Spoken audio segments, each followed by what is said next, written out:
Welcome to commerce tutorial. मैं हूं आपकी अपनी होस्ट। आज हम स्टार्ट करने जा रहे हैं प्लस टू की इंडियन इकोनॉमी का थर्ड चैप्टर, इंडियन इकोनॉमी 1950-1990।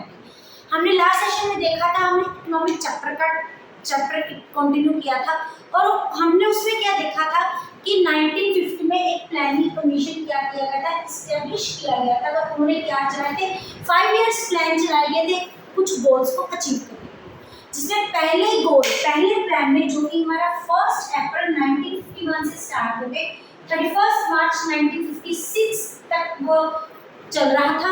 इनका मेन मोटो क्या था, हमारा डेवलपमेंट ऑफ एग्रीकल्चर, क्योंकि जो हमारी इंडियन इकोनॉमी की मेन बैकबोन है, जो मोस्ट पीपल काम करते हैं वो किस सेक्टर में काम कर रहे हैं, एग्रीकल्चर सेक्टर।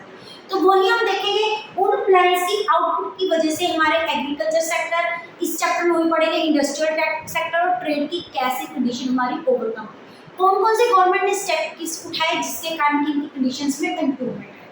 आज हम स्टार्ट करेंगे हमारा एग्रीकल्चर सेक्टर। सबसे पहले ये तो हम ऑलरेडी देख चुके हैं कि फर्स्ट ट्राइएंगुलर प्लान में इसमें एम्फेसिस दिया गया था एग्रीकल्चर में, जिसका मेन मोटो था to achieve the self independence, self reliance. हमें क्या अचीव करनी है, सेल्फ सफिशिएंसी राइज करनी है in the account of agriculture. उसके पहले जो हमारा एग्रीकल्चर सेक्टर, ये हम जानते हैं कि हमारा क्या था, बैकवर्ड था, स्टैग्नेंट था और उसमें प्रोडक्टिविटी क्या थी, बहुत ज़्यादा स्लो थी। इनके कुछ रीजंस हैं, कुछ फीचर्स हैं, लेकिन फिर भी इसके बावजूद भी जो हमारे इंडिया के 75% जो लोग हैं वो किस सेक्टर में इंगेज थे, हमारे एग्रीकल्चर सेक्टर में। लेकिन वो सिर्फ 52% अपनी जीडीपी को क्या करते थे, कंट्रीब्यूट करते थे। एग्रीकल्चर सेक्टर के कुछ फीचर्स थे। फर्स्ट है हमारी लो प्रोडक्टिविटी। हमने लास्ट सेशन में भी डिस्कस किया था कि प्रोडक्टिविटी क्या होती है, प्रोडक्शन पर हेक्टेयर। एक हेक्टेयर में जितनी हमें आउटपुट है वो कहें लो प्रोडक्टिविटी। तो हमारी जो प्रोडक्टिविटी वो क्या थी, बहुत ज़्यादा कम थी। प्रोडक्टिविटी कम होने के कारण जो जीडीपी थी वो भी क्या थी, बहुत ज़्यादा कम थी। अनएम्प्लॉयमेंट बहुत ज़्यादा थी, पॉवर्टी क्या बहुत ज़्यादा बढ़ चुकी थी। यही रीजन है जो हमारा एग्रीकल्चर सेक्टर में यही फॉल्ट है कि वो बहुत ज़्यादा स्टैग्नेंट, बैकवर्ड और क्या था, लैक हो गया था। सेकंड है हमारा डिसगाइज्ड अनएम्प्लॉयमेंट। सबसे पहले अनएम्प्लॉयमेंट क्या होती है, जब पर्सन्स को काम ना मिले। डिसगाइज्ड, इसका हिंदी में अगर हम मीनिंग देखेंगे तो क्या होता है, छिपी हुई बेरोजगारी। अगर हम इसका प्रॉपर मीनिंग देखेंगे, when number of persons employed on A agriculture sector more than required, जितनी हमें लोगों की जरूरत थी उससे ज्यादा लोग क्या कर रहे हैं, एग्रीकल्चर सेक्टर में काम कर रहे हैं। तो उसके कारण जो अनएम्प्लॉयमेंट होती है उसको क्या बोलते हैं, डिसगाइज्ड अनएम्प्लॉयमेंट। ये जो अनएम्प्लॉयमेंट है ये प्रॉपर वैसे विजिबल नहीं होती, दिखती नहीं है, लेकिन फिर भी ये क्या करती है, एग्जिस्ट करती है। एक छोटी सी एग्जांपल हो, जैसे एक पर्सन है मिस्टर एक्स। मिस्टर एक्स की फैमिली में 4 मेंबर्स हैं और सारे के सारे क्या है, अनएम्प्लॉयड है, मतलब अनएजुकेटेड। अनएजुकेटेड होने के कारण वो फोर्सफुली किस पे काम कर रहे हैं, अपने ही फार्म में काम कर रहे हैं एज ए फार्मर। पहले यहाँ पे कितने पर्सन काम करते थे, सिर्फ 1 हेक्टेयर लैंड की, और 2 मेंबर वहाँ पे क्या करते थे, काम करते थे और उनकी आउटपुट कितनी वो प्रोड्यूस कर देते थे, वी कैन से 25 क्विंटल हम ये बोल। अब क्या हो गया, फैमिली के जो उनके जो बच्चे थे वो भी बड़े हो गए। उनके बड़े होने के कारण वो पढ़े लिखे नहीं थे, लेकिन फोर्सफुली कुछ ना कुछ तो काम करना ही था। फिर वो अपने पेरेंट्स के साथ इसी फार्म में क्या करने लगे, फील्ड में के लैंड में क्या करने लगे, काम करने लगे, क्रॉप्स ग्रो करने लगे। लेकिन फिर भी हमारी आउटपुट में कोई भी चेंज नहीं आया, वो कितनी रही, 25 क्विंटल ही रही। देखो, number of person required, number of person employed more हो गए। अगर वो अपने फार्म में, अपनी लैंड पे नया काम कर रहे हैं तो हमारी आउटपुट में भी तो इंक्रीजमेंट होना चाहिए, लेकिन हमारी आउटपुट क्या है, सेम। यही होती है हमारी डिस्कास्ट। जो एक्स्ट्रा पर्सन हमारी लैंड पे काम करने लग जाते हैं, उनकी वजह से हमारी जो आउटपुट है उसमें कोई भी फर्क नहीं पड़ता, that will remains the same. तो ये जो दो नए मेंबर हैं जो हमारी लैंड में काम करने लगे, उनको हम क्या बोलेंगे, डिस्गाइज्ड अनएम्प्लॉयड। देख रहे हो अपने लैंड में काम कर रहे हैं, वो डेली वहाँ पे जाते हैं, काम करते हैं, इंस्पाइट ऑफ दैट फैक्ट उनका वहाँ पे काम करने का कोई भी बेनिफिट नहीं है। थर्ड है हमारी डिपेंडेंस ऑन रेनफॉल। हमारे जो एग्रीकल्चर सेक्टर है वो किस पे डिपेंड है, मॉनसून पे डिपेंड है। हमारे एग्रीकल्चर सेक्टर में इरिगेशन फैसिलिटीज प्रॉपर वे से अवेलेबल आर्टिफिशियल नहीं है, जैसे कैनल्स हो गए, ट्यूबवेल्स हो गए, रिवर्स हो गए, इलेक्ट्रिकल अप्लायंस हो गए, इलेक्ट्रिकल ट्यूबवेल्स हो गए, और जिसके कारण हमारी जिस साल तो रेनफॉल अच्छी होती है उस साल प्रोडक्शन क्या होती है, बहुत ज़्यादा होती है। जिस दिन रेनफॉल अच्छी नहीं होती उस साल जो हमारी प्रोडक्शन है वो अच्छी नहीं है। नेक्स्ट पॉइंट है सब्सिडेंस फार्मिंग। जो इंडिया के फार्मर्स का मेन जो है वो किस पे डिपेंड करते हैं, सब्सिडेंस फार्मिंग पे अभी भी डिपेंड करते हैं। सब्सिडेंस फार्मिंग का मतलब whatever they only produce for their self consumption, अपनी सेल्फ कंजम्पशन पे ही डिपेंड करते हैं। ब्रिटिशर्स ने बहुत कोशिश की थी हमारे फार्मर्स के लिए एक नया कंसेप्ट लेके आए थे, दैट इज कमर्शियल फार्मिंग, जिसके कारण जो फार्मर्स है फूड क्रॉप्स से कहाँ पे शिफ्ट हो गए थे, हमारी कैश क्रॉप्स में शिफ्ट हो गए थे। लेकिन इस स्पाइट ऑफ डेवलपमेंट जो हमारे फार्मर्स की रीजन क्या है, वो कहते हैं स्मॉल फार्मर्स से फ्रेगमेंटेड फार्मर, उनके पास इतना पैसा नहीं था कि वो कमर्शियल फार्मर्स वाले सीड्स परचेज कर अपनी प्रोडक्शन को इंक्रीज कर सके। नेक्स्ट है स्मॉल होल्डिंग्स। जो इंडिया में फार्मर्स थे वो हम अभी बात कर सकते हैं कि वो कौन से फार्मर थे, हमारे मार्जिनल फार्मर्स थे। प्लस उनकी जो लैंड थी वो क्या थी, फ्रेगमेंटेड का दूर दूर तक क्या होती, छिपी हुई थी, कोई एक ही जगह पे मेंबर्स की लैंड अवेलेबल नहीं थी। जैसे ये हमारी लैंड है, कुछ किसी के पास लैंड यहाँ पे थी, उसका किसी के पास यहाँ थी, यहाँ थी, यहाँ अलग अलग लैंड पे जब वो सीड्स डालते थे, फर्टिलाइजर डालते थे, इरिगेशन फैसिलिटीज डालते थे, ट्यूबवेल्स वगैरह के साथ वो सिंचाई करते थे, उनके कारण जो उनकी कॉस्ट ऑफ प्रोडक्शन बहुत ज़्यादा होती थी, जिसके कारण उतनी आउटपुट अवेल नहीं होती थी। नेक्स्ट है लैंड और टेनेंट कंफ्लिक्ट। लैंड और कौन से होते हैं, हमारे जिम्मेदार, और हमारे टेनेंट्स क्या होते हैं, पीजेंट, जो उनकी लैंड पे क्या करते हैं, काम करते हैं। जिम्मेदार आप तो कुछ काम करते नहीं थे, उनकी लैंड में उन्हें किसने काम करने के लिए लाया गया था, टेनेंट्स को काम करने के लिए लाया गया था। वो टेनेंट्स कौन होते थे, जिन्होंने जिम्मेदार से क्या लिया होता था, लोन लिया होता था, और उनको लोन के बदले उनकी फील्ड में काम करना था, और जितनी भी प्रोड्यूस होती थी वो सारी किसके पास चली जाती थी, जमींदार के पास, क्योंकि वो अपने लोन को ऐसे क्या करते थे, पे ऑफ करते थे, उसकी रीपेमेंट करते थे। अगर जो भी कुछ उनके पास थोड़ी बहुत वेजेस उनको मिलती थी, वो वेजेस इतनी पॉसिबल नहीं थी जिनके साथ वो अपनी सब्सिडेंस भी लिवलीहुड भी जी सकते, तो उन्होंने उनकी स्टैंडर्ड ऑफ लिविंग तो कम होना ही होना है, उनके पास पैसे इतने है ही नहीं थे। लैक ऑफ मॉडर्न मेथड्स, जैसे आजकल तो हमारा एक modern method HYB seeds, chemical fertiliser, insecticide, pesticides बहुत ज़्यादा ग्रो कर चुके हैं, जिनके हमारा प्रोडक्शन डिपेंड है, उनके उस टाइम में ये कुछ अवेलेबल नहीं था, जिसके कारण हमारी प्रोडक्शन अच्छी नहीं हो सकती।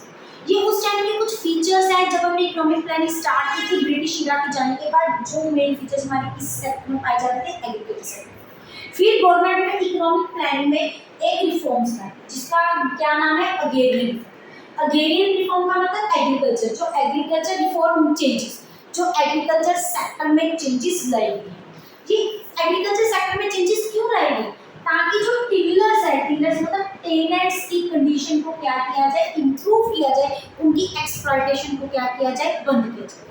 दूसरा मेन क्या था, इक्वालिटी मेंटेन की जाए, इनके बीच में इक्वालिटी बिटवीन द लैंडलॉर्ड्स, जो हमारे जिम्मेदार हैं, एंड टेनेंट्स, मतलब रिच एंड पुअर में इक्वालिटी, इनकम डिस्ट्रीब्यूशन इक्वल हो, क्योंकि कभी वो कंट्री ही डेवलप कंट्री मानी जाती है जिसमें इनकम जनरेशन होने के साथ, जीडीपी इंक्रीज होने के साथ, वहाँ की जो इनकम की डिस्ट्रीब्यूशन है वो भी क्या हो, इक्वलाइजेशन।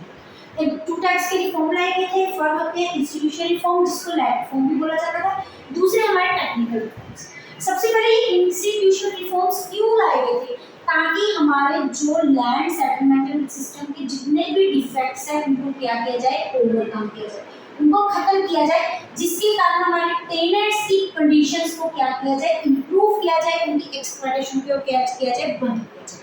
फर्स्ट है अबॉलिशन ऑफ इंटरमीडिएट्स। सबसे पहले इंटरमीडिएट्स को क्या कर दिया गया था, खत्म कर दिया गया। हमारा पहले कौन सा सिस्टम था, थ्री टायर सिस्टम था।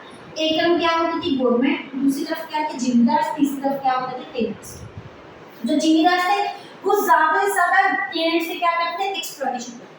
अब उन जिम्मेदार मिडलमैन को क्या कर दिया, खत्म कर दिया, और डायरेक्ट कॉन्टैक्ट मेंटेन किया गया between the government and tenants. और टेनेंट्स को क्या बना दिया गया, उनकी लैंड्स का क्या बना दिया, मालिक बना दिया गया, जिनके पास लैंड लेस जो थे। अगर वो नहीं थे तो उनको लोन पे चीप रेट ऑफ लोन पर उनको लोन प्रोवाइड किया गया, जिसके कारण उन्होंने खुद लैंड खरीदी, और जिसमें उन्होंने क्या किया, प्रोडक्शन की। गवर्नमेंट ने उनसे लोअर रेट ऑफ इंटरेस्ट क्या किया, चार्ज, ताकि मेन रीजन क्या था, टेनेंट्स की कंडीशन को इंप्रूव किया जाए, और जो जिम्मेदार उनकी एक्सप्लॉयटेशन कर रहे थे उनको क्या किया, बंद किया जाए, और उनकी फार्मर्स की क्रॉप्स की प्रोडक्शन के उनको फेयर प्राइसेस क्या चार्ज किए। इसी रीजन से 200 जो टेनेंट्स थे वो क्या बन गए, अपनी लैंड के खुद ओनर बन गए। उसके बाद रेगुलेशन। पहले क्या सिस्टम होता था, जमींदार ने एक प्राइस फिक्स की हुई थी, जो कि उन्हें एज ए लैंड किससे वसूल करते थे, वो टेनेंट्स से वसूल करते थे। चाहे वहाँ पे नेचुरल कैलामिटीज आए, मतलब ड्रॉट आए, फैमिन आए, अर्थक्वेक आए, कोई भी कंडीशन है, फार्मर्स है उन्होंने लैंड प्रोड्यूस करना ही करना। और टेनर्स से तो गवर्नमेंट ने क्या कर दिया, इस लैंड को क्या कहते हैं, फिक्स कर दिया, दैट इज 1/3 ऑफ आउटपुट। जितनी आउटपुट प्रोड्यूस की है उसका 1/3 पार्ट उनको क्या करना पड़ता है, रेंट देना पड़ता है। जिस साल आउटपुट अच्छी होती थी उस साल हमारी जो रेंट की अमाउंट अच्छी होती थी। जब आउटपुट कम होती थी तो उसमें कोई टेंशन की बात नहीं थी, उसका 1/3 उनको देना पड़ता था एज ए टैक्स और rent. Consolidation of small holder, यहाँ पे हमने ये देखा है कि जो मार्जिनल फार्मर्स थे उनकी जो लैंड थी एक तो वो समान थी, एक क्या था वो फ्रेगमेंटेड थी, वो दूर दूर क्या होती फैली हुई थी। तो गवर्नमेंट ने इनको क्या कर दिया, इकट्ठा कर दिया। जब सभी उनको इकट्ठी फ्रेगमेंटेड लैंड से लेके स्पेस पे फैमिली मेंबर्स को इकट्ठी लैंड दे दी, कंसोलिडेटेड, जिसके कारण वहाँ पे उनकी कॉस्ट ऑफ प्रोडक्शन ज़्यादा बढ़ती थी, अलग अलग सीड्स डालने पड़ते थे, अलग अलग इरिगेशन करनी पड़ती थी, लेकिन अब वो सारा खर्चा क्या हो गया, कम हो गया और आउटपुट क्या होगी, इंक्रीज होगी, जिसके कारण कॉस्ट रिलीज हुई और आउटपुट क्या होगी, इंक्रीज हुई। इसी रीजन से 2004 के टाइम पे उन्होंने कितनी लैंड कितनी मेंबर्स ने इकट्ठी कर दी, 1633। उसके बाद सिग्मा लैंड, सिग्मा मतलब होता है लिमिट फिक्स करना, इसके ऊपर लिमिट फिक्स करना, एक पर्सन के पास जितनी लैंड होगी उसको क्या कर देना, फिक्स कर देना। कोई भी पर्सन इससे ज्यादा जो लैंड है वो नहीं मेंटेन कर सकता। इसका रीजन क्या है, ताकि रिच और पुअर क्लास में क्या बनाई जाए, एक तरह की इक्वालिटी लाई जाए। इसका मेन मोटो क्या था, एक लैंड फिक्स होगी, जो रिच क्लास के लोग थे वो सिर्फ एक पर्टिकुलर लिमिट तक, अगर किसके पास इतनी लैंड थी अवेलेबल तो वो एक पर्टिकुलर लिमिट तक ही लैंड मेंटेन कर सकते थे। रिच लोग अगर उनकी जो एक्स्ट्रा लैंड बढ़ जाती थी वो किसमें डिस्ट्रीब्यूट कर दी जाती थी, पुअर लोगों में डिस्ट्रीब्यूट कर दी जाती थी, ताकि पुअर लोगों को भी अपलिफ्टमेंट हो, इनमें जो गैप है वो रिड्यूस हो और इक्वालिटी बनाई जा सके। लेकिन जब इसको एक्चुअल में इम्प्लीमेंट किया गया, मेनली केरला और वेस्ट बंगाल के जो स्टेट्स थे उनको ज़्यादा बेनिफिट हुआ, अर्ली बाकी की स्टेट्स में इतना बेनिफिट्स नहीं देखते। नेक्स्ट है कोऑपरेटिव फार्मिंग। एक उन्होंने नया कंसेप्ट शुरू किया जिसको क्या बोलते हैं, कोऑपरेटिव फार्मिंग। ये क्या है, कोऑपरेटिव सोसाइटीज क्या की उन्होंने मेंटेन की। सबसे पहले कोऑपरेटिव सोसाइटीज होती है, ये वो सोसाइटीज है जो कि बैंक किसी के अंदर नहीं है, जो लोग छोटे छोटे फार्मर्स होते हैं वो आपस में मिलकर एक क्या बनाते हैं, सोसाइटीज, ताकि वो जितने भी मार्जिनल फार्मर्स हैं उन्होंने इकट्ठे होकर एक सोसाइटी बनाई। किस रीजन के लिए, ताकि उनको प्रोडक्शन की जो इनपुट है वो क्या मिल सके, लीस्ट कर सके, और लेकिन जो मार्केट में अपने बार्गेनिंग करके अपने पूरे प्रोडक्ट्स को इकट्ठा करके वो मार्केट में क्या कर सके, सेल करके सके एज ए मैक्सिमम प्राइस, ताकि उनको भी कुछ बेनिफिट हो और उनकी एक्सप्लॉयटेशन ना हो। और उसके बाद हमारे टेक्निकल रिफॉर्म्स, ये टेक्निकल वर्ड किससे निकला है, हमारी टेक्नोलॉजी से निकला है। वो रिसोर्सेज, वो रिफॉर्म्स, वो चेंजेस जो एज रिगार्ड टेक्नोलॉजी लेके हैं वो कौन से रिफॉर्म्स बोलते हैं, टेक्निकल रिफॉर्म्स। जिसमें फर्स्ट ऑफ ऑल क्या है, HYV सीड्स। सबसे मोस्ट इंपॉर्टेंट कंट्रीब्यूशन कौन सी थी, HYV सीड्स। HYV सीड्स की फुल फॉर्म हमारे पास क्या है, हाई यील्ड वैरायटी सीड्स। मतलब उन्होंने न्यू सीड्स यूज किए जिनके कारण हमारी जो प्रोडक्शन है एकदम से बहुत ज्यादा इंक्रीज हो। और यही HYV सीड्स को किन सीड्स के नाम से जाना जाता है, that is our miracle seeds, जिनके कारण हमारे पंजाब में क्या है, green revolution. Green revolution means increase in the production of food grains 4 times then. उसके बाद है केमिकल फर्टिलाइजर, ज़्यादा केमिकल फर्टिलाइजर यूज किए गए जिसके कारण हमारी प्रोडक्शन, इनका एक नेगेटिव इफेक्ट जरूर ये है कि इनके साथ हमारी सॉइल की जो फर्टिलिटी है वो क्या होती है, रिड्यूस होती है। इंसेक्ट्स एंड पेस्टिसाइड्स, हमारे क्रॉप्स की को खराब करने वाले इंसेक्ट से बचाने के लिए, उन पे कोई कीड़ा पतंगा ना लग जाए, उसके लिए क्या यूज किया गया, इंसेक्ट्स एंड फर्टिलाइजर, जिसके कारण क्रॉप्स पे होने वाली जो भी नेगेटिविटी थी उसको दूर किया गया, उनकी प्रोडक्शन को मेंटेन किया गया। Mechanical methods of cultivation, new methods of cultivation use किए गए, मॉडर्न मेथड जो कि स्मॉल फार्मर्स उसको अफोर्ड कर सके।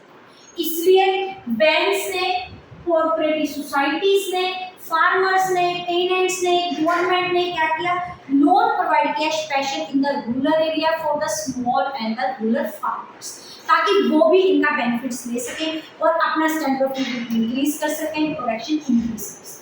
ये कौन से रिफॉर्म्स है, हमारे टेक्निकल रिफॉर्म्स। यही था हमारा आज का सेशन, जो कि हमने एग्रीकल्चर के बेस पे देखा। अगर आप इनका स्क्रीनशॉट लेना चाहते हैं तो ले सकते हैं।